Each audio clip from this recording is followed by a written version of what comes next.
Mr. Pocock, welcome. Thank you for having me. Thank you for joining me. It's much appreciated. Yeah. How has your week been? This week has been kind of hectic. I was in Melbourne last week rehearsing for a film that I'm about to do that I go to Melbourne for next week. And then this week I had to come back from my regular day job and pack up my apartment because I'm moving. So a lot happening all at once, but it's good. I prefer to be busy, especially after how much we did nothing in the last couple of years. Yeah, so. I can definitely empathize with that, that's for sure. So rehearsing for a film, hey, that must be exciting to be kind of back in that energy and whatever of being around other actors and working on something. Absolutely. I was actually chatting to a mate yesterday who he's an actor and also a singer. And we were just talking about, how you have your sort of regular pay the bill day jobs, but, it's all there to make your dreams come true at the end of the day. And we were both just saying he just got featured on a song, so he hasn't done anything like that in a little bit of time. And obviously, I'm about to go do this film. We were just talking about how you have to put your head down, you have to hustle, and you have to tell yourself that these day jobs you don't, particularly want to have, but obviously you're grateful for them. How they, you just have to get it done, but then you get to do what you're passionate about, and you just suddenly are like, oh, I remember what it feels like to be me. So it was great to be back in the rehearsal room and kind of be surrounded by other creatives and get to kind of talk about characters and scenes and character arcs and direction and just kind of get jazzed up and excited about something again. Yeah, it's going to be good. I'm looking forward to it. I'm also very nervous, but I'm also I'm looking forward to it. Can you talk much about what the film's about, or? Did sign an NDA, so I think I probably have to be a bit sparse, but it is a horror movie. Okay. It's a horror drama, and it is somewhat based on a true story that did take place in Australia, which is kind of, when you see the content of the film when it does come out, I think everyone will be quite shocked that something like this actually did happen as recently as in the 90s in our country, or in any country really. And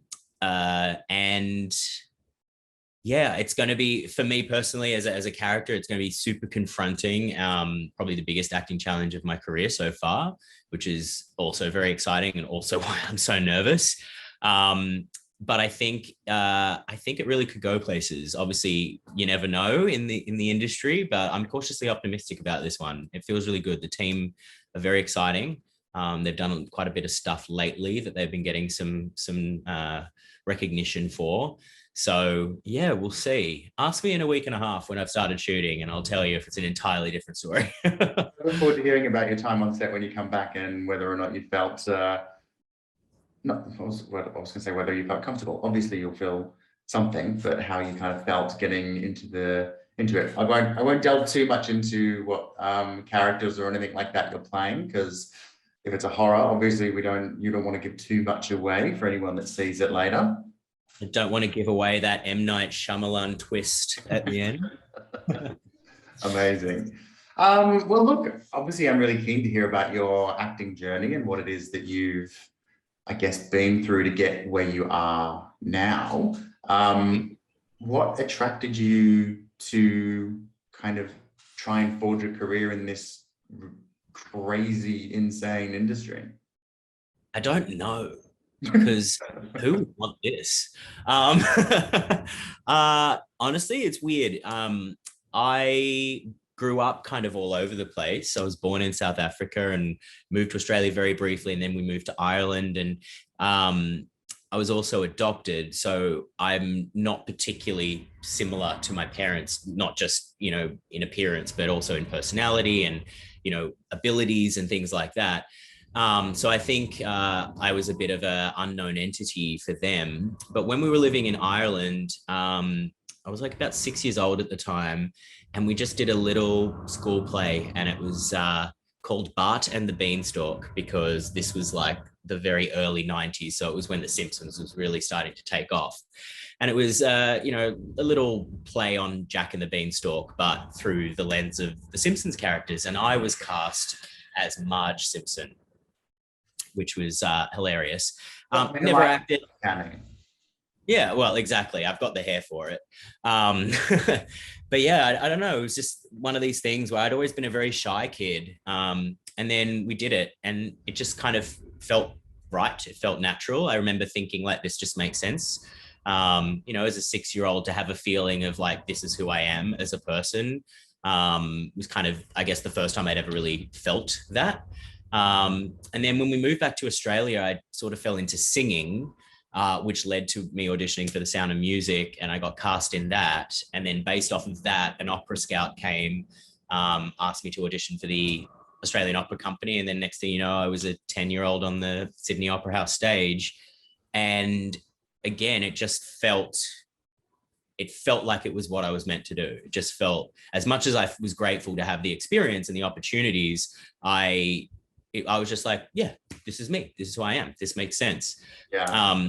There is something about performing. I do think that there is something about performing that when you do get the opportunity, if it is your calling, I suppose, that there is a feeling that you have that is, this feels right. This is what I should be doing. Yeah. Yeah. And it wasn't even like a sense of like euphoria or particular achievement even. It just was kind of like, yep, okay, makes sense. But yeah, like the music stuff, you know, came fairly naturally to me because I've been playing piano since I was 3 and was always singing around the house and stuff. So it was while I was doing the opera that I started to really fall in love with more of the acting rather than the music side of things. Music's a huge part of my life still.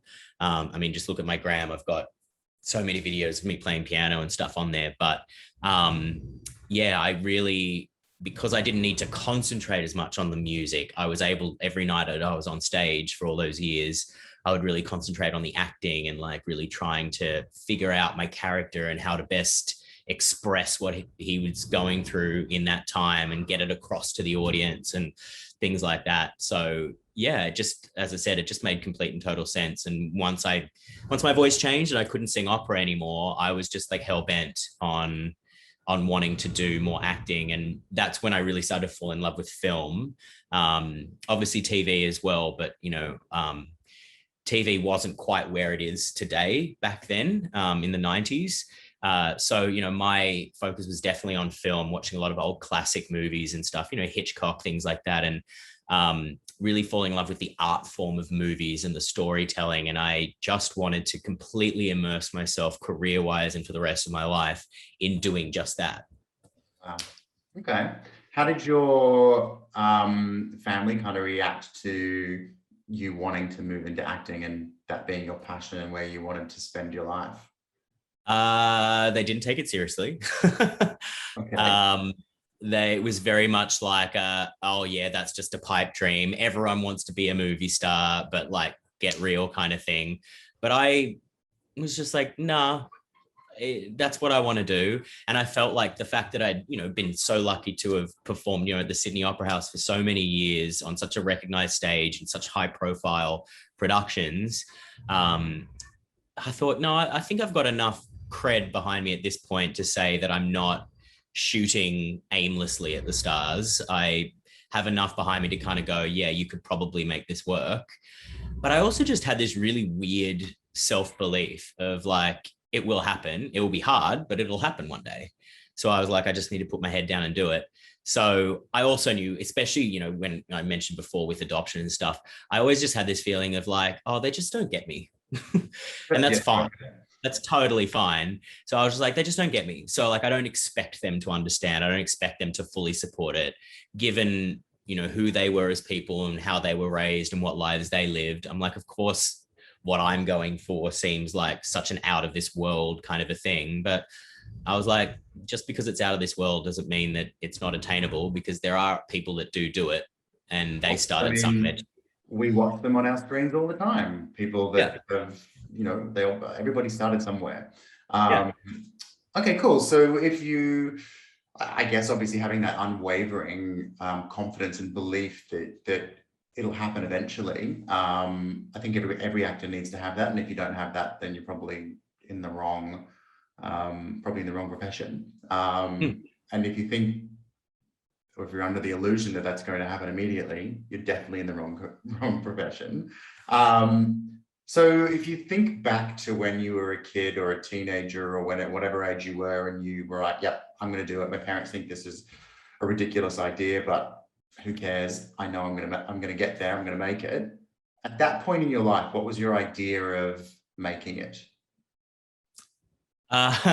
Well, when I was probably around like 16, 17, I told my English teacher at school that one day I was going to be at the Academy Awards and I was going to win for best writing, best director, best producer, best actor, all for the same movie. I was going to write it, produce it, direct it, star in it, and write the music for it. I was going to do the whole shebang. That's quite lofty. I haven't done that yet, and there's a lot of work involved in that. You are still young; it's still possible. Yeah, exactly. I'm only years old, so got plenty of time ahead of me. But yeah, I think obviously that changes when you're a kid. I think things do kind of get a little out of control, but I also do actually really like having that as a goal, because I do enjoy all of those different aspects. I like to write. I have always wanted to direct. This film that I'm about to go do in Melbourne, I am actually an executive producer on. So I'm starting to sort of get some of those sort of credits lined up as well. And I do write music and all of that. So they're things that I can realistically do. Obviously, the amount of work involved is huge. And that's something that I really only learned when I started to work professionally in the industry. When you really see how much work goes into every single minute detail and aspect of the filmmaking process, I was like, okay, so that's going to be a ways off, but I'm okay with that. Having this career, having this passion, it's all about patience. So I can wait until it all falls in line. So if that was your goal, then when you first started out, or not your goal, if that was your idea of making it, but it's still a goal, what is your idea of making it now at this point in your career? I would say for me now, I'd like for the roller coaster to be just a bit more of a flat track. Okay. Because, I've been very lucky in some of the projects that I've been able to work on. I've been very blessed to have done some really big things. I've done some things that I will never speak about. I've done films that will never see the light of day, and I'm okay with that. I did a commercial that is on YouTube, but no one will ever be able to find it, and I will never let anyone find it because it's the most embarrassing thing in the world. Okay. But, then you have a big hit moment, and then you'll go for 3-4 years with nothing. And then you'll have another big hit moment, and then 3-4 years of nothing. And as I said, you have to get yourself a part-time job. You have to find something that will support that passion and support you while you are doggedly going after the career choice that you've made. But, at my age now, and after having so many of these, I think I would be quite content if I didn't win an Oscar for all of those things, but at the very least kind of just worked progressively enough that I, maybe don't have to have the part-time job that I'm not so in love with anymore, and maybe am not going to have a year or so where I'm kind of running out of food by the end of the week and going, well, just not going to eat for the rest of the week. So, yeah. Well, I mean, starvation is a diet, so it is. Yep. So what is it? What is the side hustle at the moment that keeps you in food for a week? At the moment, I'm working in fitness. So I'm just working like front of house, that kind of thing. But I enjoy that kind of environment. It's very motivating. It's very high energy. Mm-hmm. Everyone that works there, for the most part, they have like quite extreme passions of their own. So I feel like I'm surrounded by very like-minded people in that environment. And, you know, fitness is something that I'm quite passionate about too. So it feels like it's right. You know, I also worked at a cinema for a while a few years ago. Really love that as well, because I do love movies and it's obviously the industry I always wanted to get into. So I really enjoyed, like, you know, we'd have an opening weekend of a Harry Potter or something. I would really enjoy seeing the crowds of people come in, you know, 500 people in a cinema, just having a blast watching a movie that, you know, hundreds and hundreds of people's work went into making, for the sheer reason that these people get to sit down for 2 hours and have some fun. Like I just really enjoyed that. And I was just like, one day I'm going to be one of those people, you know? You will be. Well, you well, have been. You will, yeah, you will be, and you have been. So. yes, that is true. Actually, one of my favorite stories was when I did X-Men Origins Wolverine. I was working at the cinema complex at the time, and I got cast. It was a very kind of whirlwind casting experience. I think there was like a week between me finding out about the audition and me being on set for the first night. Yeah. So it was very quick. And it was also super secret. I wasn't being told what I was auditioning for or what character I was playing. The script was all coded.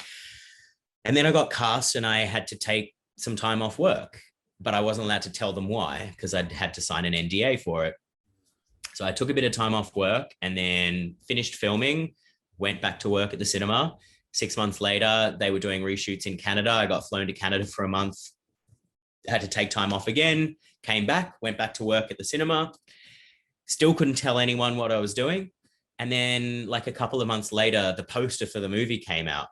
And myself and a couple of my coworkers were, you know, putting all the new posters out, and we started to roll this one out. And I was on the poster.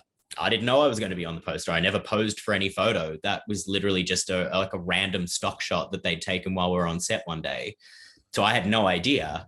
And so finally I just kind of like pointed to the poster. I was like, hey, so remember I like went missing for 2 months? I'm like, this is why. And then best joke of my life, I stood next to the poster and I was like, I'm so happy right now. I'm beside myself. That's the fucking worst dad joke I've ever heard in my life. You're welcome. Well done. Don't give up your day job of drama for stand-up. Right. Okay. Yeah, it's probably better if people write stuff for me. Hey. I agree. Yeah. Okay, seeing as though you brought that up, this is the other part of this story is really interesting, I think, which I'd love for you to kind of talk about. So X-Men Origins Wolverine was your first real acting gig, right? Yeah, pretty much. Talk to me or tell the audience how that came about in the first place. So I'd been around. But you didn't have an agent at this point. So for those listening. Yeah, I'd sort of just started getting myself an agent at that point. But prior to that, I'd done a bunch of courses, I'd a bunch of classes, workshops, and obviously nothing in the arts is covered by the government's help debt. So you have to pay up front. So you just have to work really hard and pay for all of your courses up front. So yeah, and then you finish these courses and you send out your headshots, you send out your show reels, you do all the things and no one replies, or they just send it right back to you, or they say, sorry, our book's unopened. So no agents were seeing me. They were all just like, yeah, nah, thanks, pass, or thank you for the interest, but like, no. And yeah, I was just kind of sitting around being like, well, what's a guy to do? And then there was this TV series that was being filmed in Melbourne that Tom Hanks and Steven Spielberg were producing. It was called The Pacific, and it was a follow-up to The Band of Brothers, which is an immensely huge HBO series. So it was a massive opportunity. And obviously it was pretty much all male cast, all young male cast. And I knew it was happening. And I was like, I'm here, I'm passionate, I'm ready to go, but I don't have an agent. I don't have a way of getting in to see this. So went online, paid an exorbitant amount of money to join some like online forum so I could figure out who was actually casting it, found out their address, and then literally sent them my headshot and my show reel in the mail every single day for 2 weeks. And then I would call the day after I'd send it, I would call up and I'd speak to the assistant. I'd be like, hey, this is Tim Pocock here. I sent my headshot and my show reel on DVD. Just wanted to make sure it arrived okay. So I was just like constantly kind of bugging them with it. And eventually I wore them down because they were like, you know what, fine, come on in. We'll have a meeting with you, just kind of see what you're all about. So I came in, had a meeting, met with the casting associate. He then said, you know what, come back tomorrow. He gave me a scene and he said, let's just see what you can do. Long story short, I ended up having 12 callbacks and I ended up having a screen test with the network and the producers. So I get into a room and there's all these people, like things like 8 people all just sitting there watching me. And I was going for like the lead role. Didn't have an agent, didn't have anyone representing me. And yeah, I did the scene and then I walked out and the casting director came running after me and she gave me this big hug and just said that she was proud of the work that I'd done and all of that. And I knew in that moment, I was like, I'm not getting this. I'm not getting this TV show. I don't think she would have come and given me that hug and been so supportive if it was like a done deal kind of thing. So, but I felt really proud of where I'd gotten. And then a couple of months later, same casting director was casting XMen. Was filming in Sydney. I'd been able to get some interest from agents because of how far I'd gotten in the casting process for the other show. So I was chatting to a couple of agencies, and then this one agency had actually just gotten me a role in a commercial, a car commercial. So I was like, I'll probably just go with them then because they got me that audition. I booked it, sure, whatever. And then, yeah, that casting director called them up and was like, we want to see Tim for this mystery project. And then, boom, it happened. As I said, like 7 days later, I was on set at 3 a.m. with Hugh Jackman and Ryan Reynolds. So it all happened like that.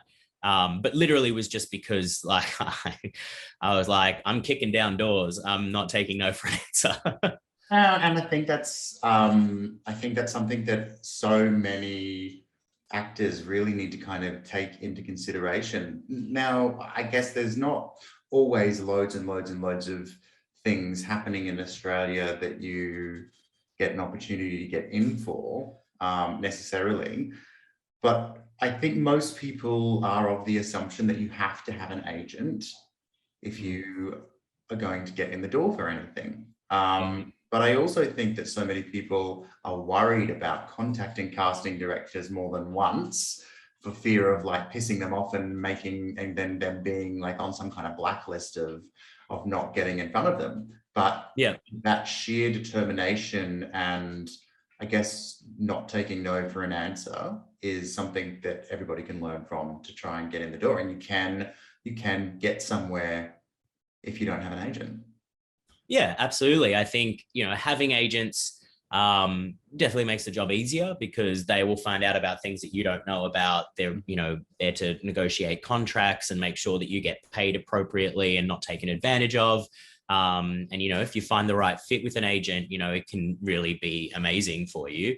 But it's not the end of the world to not have one because, at the end of the day, even with an agent, you are at the helm of your own career.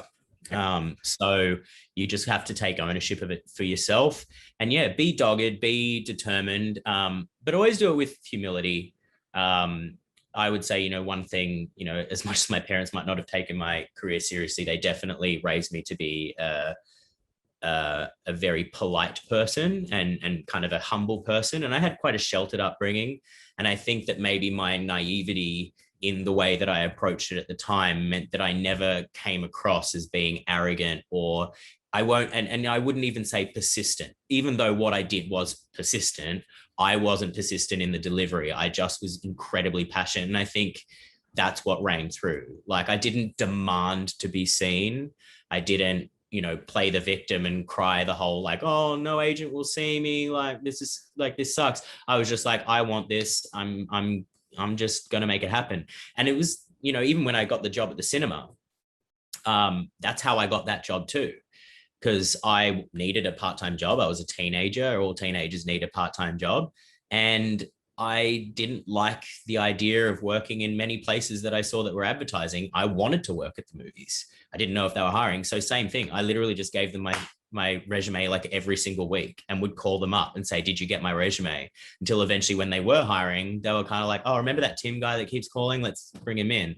So I kind of have that approach to a lot of aspects of my life. Amazing. Well, I think everybody should take a leaf out of your book and adopt that approach. How old were you when you got the X-Men role? I would have been 22. 22? Yes, 22. So I was playing 15, but I was 22. Yeah, so Time flies. I feel like that film didn't come out that long ago.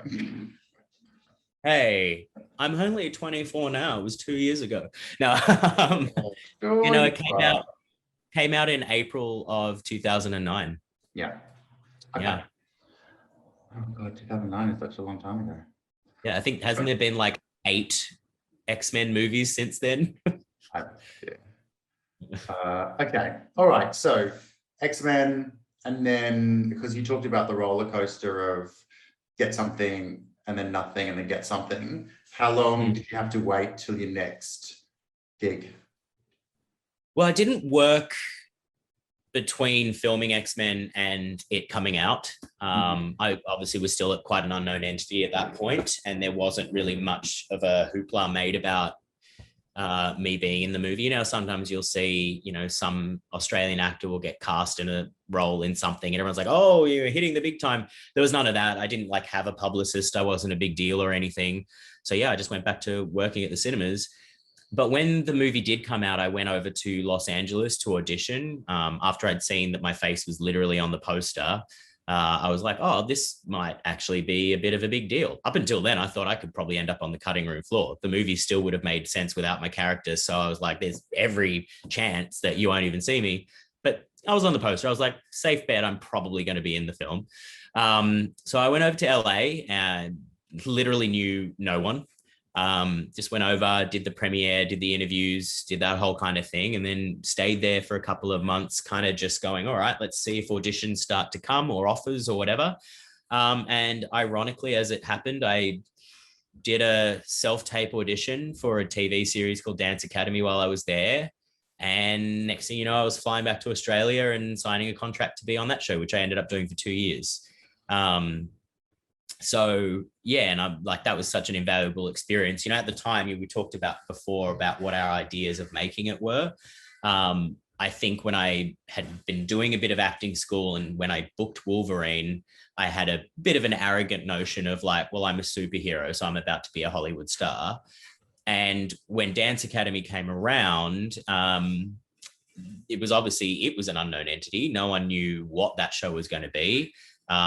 In fact, my agents at the time, they're no longer my agents, they pitched it to me as the Saddle Club with dancing. And the Saddle Club was like a kids show about girls who enjoy riding horses, like, prepubescent girls.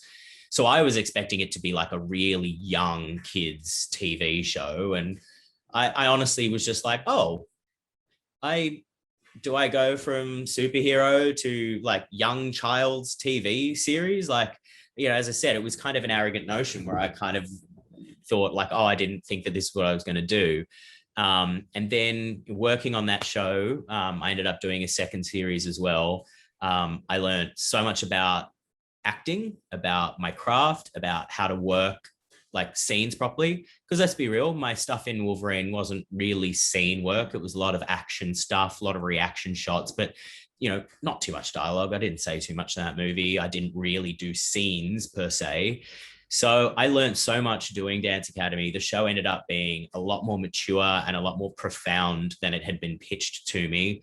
I became incredibly close with the rest of the cast. They're still among my best of friends all these years later. And so that was just like incredible and amazing. And then it's one of those things when you're on a TV show, especially in Australia, because it is a smaller industry and stuff, then there is a bit of notice that you get because you also get to go to some of the industry events. And so you meet a lot of the producers, directors, casting directors and stuff in a more chilled environment rather than just in the kind of rolling the camera and action kind of thing. And it's in building those kinds of connections that I think you really start to get somewhere. So for a while there, I sort of went from sort of show to show. At one point, I was shooting Home and Away and Dance Academy at the same time. And I also like flew to New Zealand to shoot a commercial, and then did like a guestie on another TV series. So, it kind of felt like things were like progressing really naturally. And then there was like a solid year and a half of nothing. And, I had a lot of stuff going on in my personal life at the time as well. So that low got particularly low. But then I booked an American TV series. So then we were back up the top again. And obviously you have high hopes for that. And it didn't do so well. So then you go back down to the bottom. And then after that, I would say that was probably when it really started to become tough, because as much as I'm a baby face, I was no longer castable as like the teenager. And, honestly, there's not really that many roles out there for like 21 to 30. Because people, when it comes to entertainment, they're either, interested in seeing like the teen struggle, or maybe the early adult struggle, or then it's like you're in your 30s and you're married and you're dealing with married life and your career and all that kind of stuff. So, then it was kind of hard for my agents to pitch me for certain things. And I always felt like I was either too old for something or too young for something, or, being in America, I'd moved there at the time. The Hemsworth brothers were blowing up. And so people hear Australian, blonde and blue eyed, and they expect a Hemsworth. And then I walk in all of 5'8".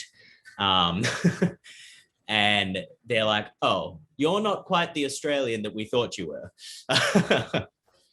So with all of those ups and downs and the time period between gigs, and I mean, for all intents and purposes, the gig, although it's a roller coaster between gigs, each thing that you've been involved in has been a big part more often than not, right? So at least, not at least, that's the wrong word to use, but between, there might be some lulls, but the highs are so high that it's not like you're just rocking up and doing a like a 50-worder piece in some spots. So they're pretty high highs, which is fantastic.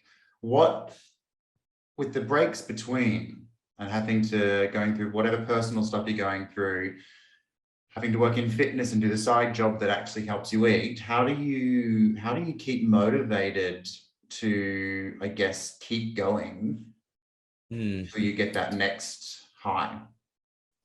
You have to remind yourself of what you've already achieved. I think that's why it's good to go through adverse times, because if you've been through adverse times and then you're going through adverse times again, you can literally say, I've done this before and I got through it, so I know I can do it. I do worry sometimes about people that, haven't necessarily struggled maybe to that extent. Obviously, I don't wish struggle on anybody, but I do worry because it does happen to everybody in some way, shape or form eventually. And I worry that people who haven't necessarily felt that will eventually feel it and not be equipped to handle it. I feel like as much as I can cry into my pillow at night times, that I've become a stronger person because I've had those lulls. And so when they do hit, I'm just like, oh, well, we're here again, which means I'll be back up there again at some point, hopefully sooner rather than later. But being lucky enough to have, like you said, such high highs, that does, it just gives me, I guess, that confidence that like, I've done it before, I can do it again. So yeah, you just have to stay self-motivated. I mean, obviously the last couple of years has been particularly rough on the whole thing, but again, it's not like that has any reflection of my ability or my talent or my passion or my drive. Everyone in a lot of careers and industries had their lives taken from them or altered in a very significant way because of the pandemic, and it's through no fault of their own. So I think, we just have to stay realistic and say, well, I can blame myself for being lazy on that day and not learning my lines well enough for my audition, which is why I didn't book that role. But these last couple of months where there's been no work and we've been in lockdown and all that kind of stuff, that's not any reflection on me. So just pull through it. And once you're able to put your cards on the table, do so. And I think if anything, that's made me strive harder. Because, we've had a lot of months now of taken time. So I don't want to waste another second. So any opportunity that comes my way, I'm going to give it my absolute all and make sure that I get everything that I possibly can. What do you do to keep the muscle warm, the acting muscle warm between gigs? I mean, I've been lucky that I get auditions on a regular enough basis that I get to do scene work in some way, shape, or form fairly regularly. And apart from that, I haven't actually done workshops or classes in a really long time, and that makes me feel really lazy, and I really want to do it. Financially, those things are, kind of difficult to do. So, you have to be sensible with where you spend your money and all that kind of thing. I would like to do a few more, but honestly, I have actors that I really admire and appreciate. And even in just watching their work, I feel like I'm keeping the muscle warm, like I'll watch something with Kate Blanchett in it and I'll just get goosebumps about how amazing she is. And, you study her role and how she performs it and things like that. And, it just gets in your head and you think about it all the time. And you go, well, if I played that role, like what would my thought process be towards the character? How would I get to that emotional stage? Or like, why did she make that choice that she made? Like, even just thinking that way about characters and scripts and scenes and that kind of thing, I think is enough to kind of keep your juices flowing. I also, I do like to write. I like to write sort of scenes off the cuff a lot of time, where I'll get an idea and then I'll just kind of start typing. And then I'll end up finding that I'll stop typing and I'll just start living the scene in my head. And that's almost like acting. It'll be in the shower. I'll be there having this big dramatic monologue to my soap dispenser. But then when I was in America, I did have a group of friends that we would get together and we would just shoot scenes every now and then.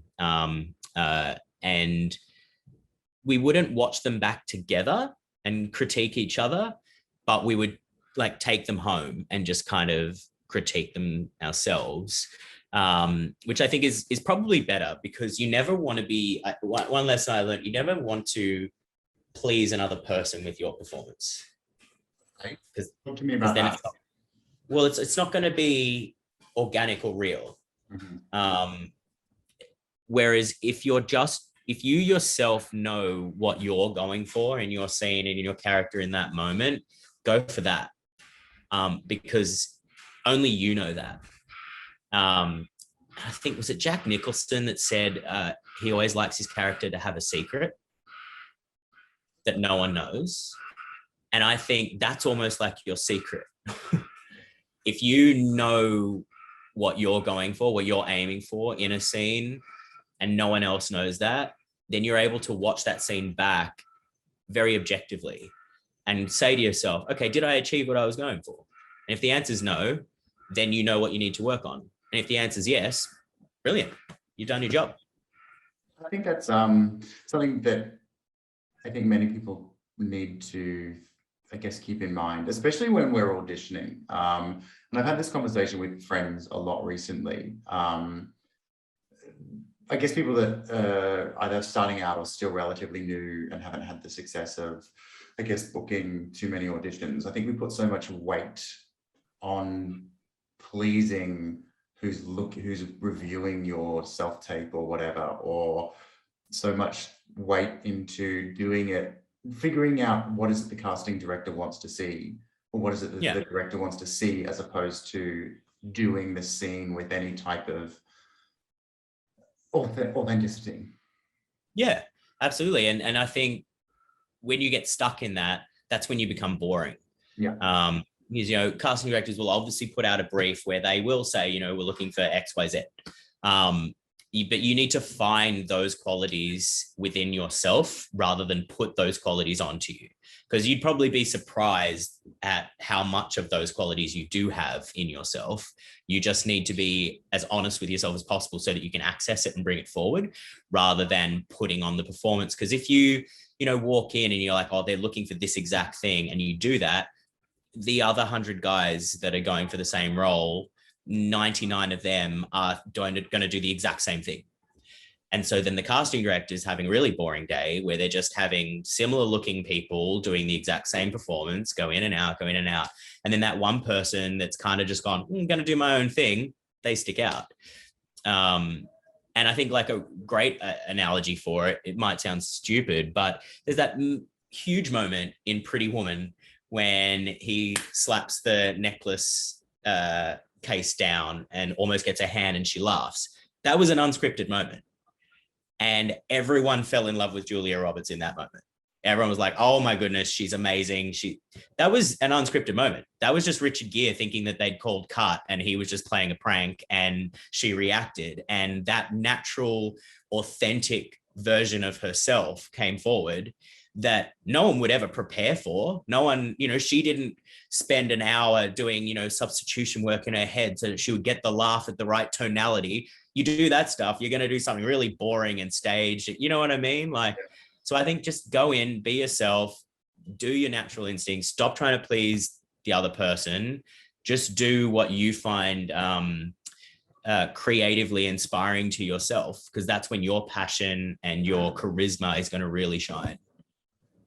Do you have a particular method to prepare for an audition or to prepare for an actual part, for like once you've got the role? Not really, no. I've done a lot of courses, a lot of workshops. I've read, a lot of books, from a lot of the master trainers. And I've done some of their, workshops and classes and audited and all of the stuff. And I think they all have amazing insight to share. And I think there's a lot to be learned by doing all of that. And I'm glad that I did all of that. But all of that to me is just more about making you more elastic so that when you get to a certain script or whatever, it can tell you what needs to be done. I don't, if a painter applied the exact same brush strokes every time that they were painting a picture, then they would just have a million different pictures. Whereas if I'm playing a whole bunch of different roles, like I can't really apply the same technique to each one of them, because then I'll just end up doing the exact same thing that I've already done before. So yeah, like sometimes I'll be reading a script and an emotion will just strike me, and it won't be in the big print. It won't be a conversation I've had with agents. It won't be any request from the casting director or whatever. It'll just hit me. And if that happens, I don't question it. Just go with it. If I sat down and analyzed why that sentence made me upset or made me angry or whatever it was that it made me feel, I'm going to remove any spontaneity from it. I'm going to remove anything that it might actually physically do or vocally do to me. And so I would prefer to just not question those kinds of things, which is scary because then you feel like you're not doing any work. But if you can just tell that by leaving it alone, it will do the work for you, less is more. And then your performance will come across a lot more grounded and real. But then there's other times where you'll be reading a script and it will say in the big print that the character starts to cry or gets really angry. And you might need to actually do a lot of work to get yourself there, because the way that the character is or the way that the script is, whatever, maybe you didn't respond organically to it that way. And so in order to get yourself there, you do have to maybe do the Ivana Chubbuck substitution kind of work in order to make yourself feel that way. You're like, oh, this is that bully that teased me in high school, so I'm going to yell at you, or whatever it is that you need to do to get the right emotion and stuff. So yeah, it's really like I said, it's all about elasticity. It's about kind of arming yourself with as much sort of knowledge and technique so that when you do get the scripts and stuff, you kind of can pull from different, areas. But I always feel like it's best when you just get a good organic sense of a character and their character arc. And in that sense, it's almost like going to the gym. You know, when you go to the gym, you do a bicep curl, you are concentrating on that bicep and your form and making sure it's amazing. But then when you go to the cupboard and you pick something heavy off the shelf, you're not going, okay, I need to think about my form and I need to activate this muscle in order to, you don't do that. But that's because you've already done the work beforehand. And then the instincts and the nature of it can just kick in. So, yeah. I feel a little bit like a knob for using like a fitness metaphor, but hey, let's go with it. Fitness metaphors work. Well, Tim, thank you so much again for spending some time with me. Anytime. Got some great advice and kind of info on what you do that will be really helpful for a lot of actors that are trying to make it at the moment. Oh, I hope so. It's obviously, a difficult industry, but it's a very fulfilling one at the same time. And, I kind of went out and did it on my own. And I think, if shy, timid old me can get somewhere with it, I think anyone can. But also if I can pay forward anything that I've learned, I'm by no means an expert, but if I can just give someone a helping hand, even if it's just through motivation, then that's great. Very much, mate. Enjoy the rest of your day and good luck making it. Thank you. You too. See you later.